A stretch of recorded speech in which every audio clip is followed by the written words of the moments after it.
Hey, Pound Cake family, it's yours truly, Ashley from Whip It Like Butter. Thank you for joining me again for another episode. If you're new to the channel, welcome and go ahead and subscribe so you can get all of my content.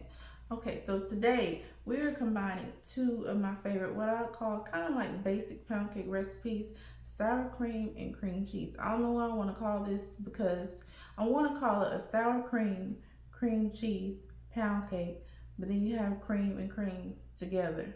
I don't know. So I'll see what I decide. But yeah, sour cream and cream cheese right here into one cake. Super excited to share this with you all. This has been talked about in my group a lot, Black People's Pound Cakes. You can join if you like. Everyone is welcome to join. And I was like, gosh, those are so good separately. Let's go ahead and combine them, create a recipe for the group and for myself, and see how it goes. And I hope that y'all definitely enjoy it as well. Okay, so without further ado, let's go ahead and get into it. So I'm gonna show you how it's done. Let's go. Okay, y'all, so we're going to start off with 2 sticks of that good unsalted butter.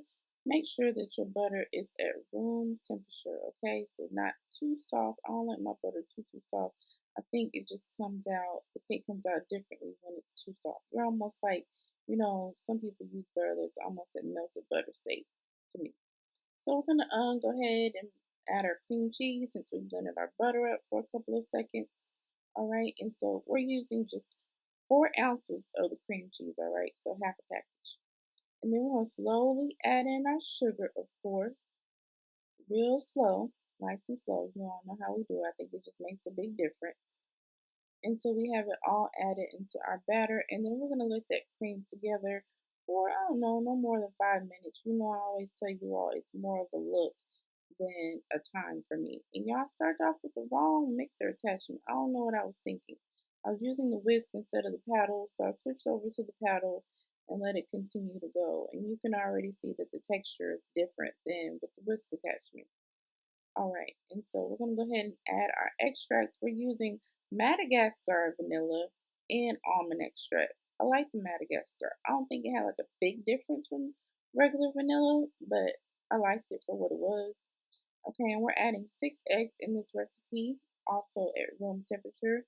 Of course, adding one at a time, and make sure that you mix well after each addition, but not too much, right? Only mix until it's blended, and then you can add the next egg. Okay, scraping down the sides of the bowl here with our rubber spatula. All right, and then we're going to go ahead and add our flour to the batter. So we're going to alternate this with our room temperature sour cream. So we're only using half a cup of sour cream in this recipe because this is like a half cream cheese, a half sour cream recipe, right? So we're splitting what I would normally use in either recipe. All right, so we're adding our flour and then we're alternating with our sour cream. And when we're done, of course, we give this a nice hand mix before we add our batter into our bowl. All right, there's our batter ready to go. All right, we're going to spray the mess out of this bundt pan, get all in the creases and the crevices, and then I followed up with a brush because it was frothy. I don't know what's going on with bakery world lately. I still keep them around, but yeah, it's been frothy lately instead of just like a nice even spray, even with my technique. And I don't like that. I don't want that clump in the pan, so I just even it out. All right, so after you have your pan well prepared, of course, you're going to go ahead and lay your batter in the pan. I did this just in 2 parts just to make sure that I didn't have any like spaces in my batter. To me, like when I add it all at once, and you see how I'm adding, if I just lay more batter on top, then there will be spaces.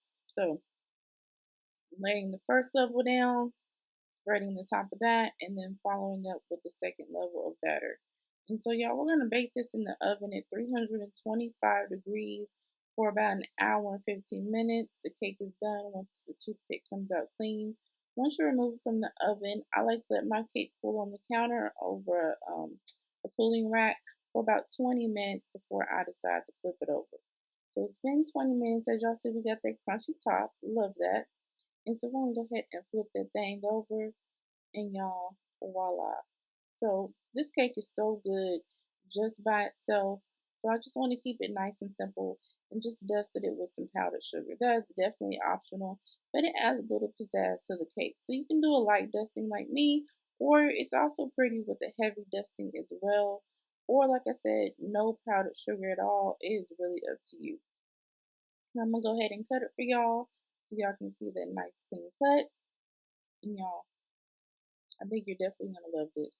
The best of both worlds with two basic favorite pound cake recipes. Definitely a 5 star. All right, let's get into the taste test.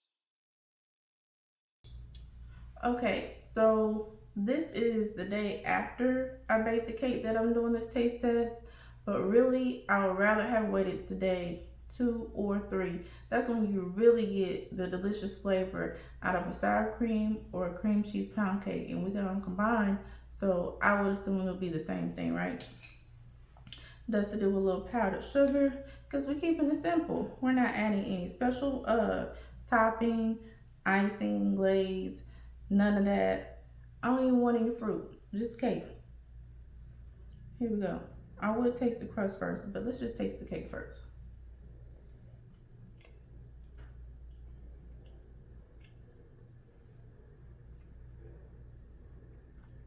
Okay. I'm thinking because I taste almond flavor, but I put that Madagascar vanilla in here, trying to try something new, right? But it's very good. Very good. Like, I don't know if the Madagascar vanilla tastes different or not, but the cake is great.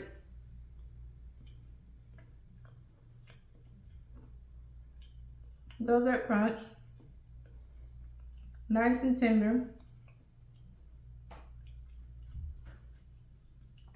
I think it tastes more leaning on the cream cheese side. I don't know if it's the texture or what, but I definitely like it. Definitely a winner. Um, Sour cream is one of my grandmother's favorites as well. She asked me to save her some of this cake, so I definitely hope she likes it. I think she will. So you know how we do it. The recipe will be in the description box below.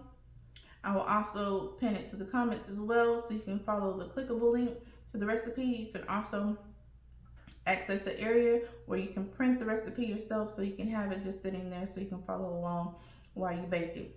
So as always, thank you all for joining me. I appreciate your continuous support. Go ahead and like, don't be stingy. Make sure that you share and join us back for more over here at With the Light Butter. Bye.